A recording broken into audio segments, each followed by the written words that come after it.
I'm so smart, I had this IQ, I would think that the empirical evidence would show that the way that I'm treating people is preventing me from getting further ahead. The way that I'm treating people, It the does. lack of community relation, but they don't change. Why don't they change them? Because it's hard. Because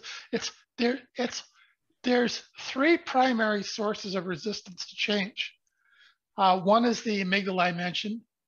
The other biological source of resistance is our current habits.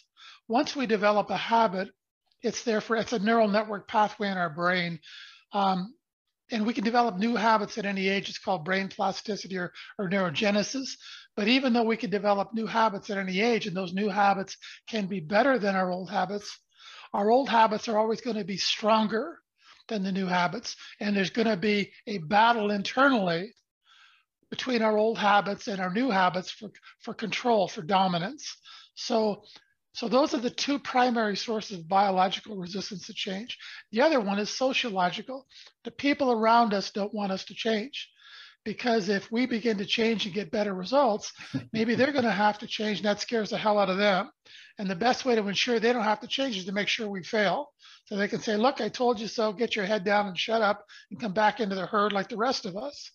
So there's significant resistance to change. I mean, look around. I mean, there's all sorts of evidence in the world of how terrible we are at embracing change. There's only two things that will cause us to leave our comfort zone. There's only two sources of motivation that will cause us to leave our comfort zone and do the emotional labor that change requires. The first is pain. The other one is passion. And hardly anybody's connected with their passion. So for most people that are willing to do the very challenging work of leaving their comfort zone, it's usually driven by pain, an urgent desire for better results than they're currently getting.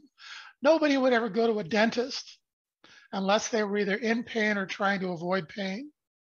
So that pain is the motivator.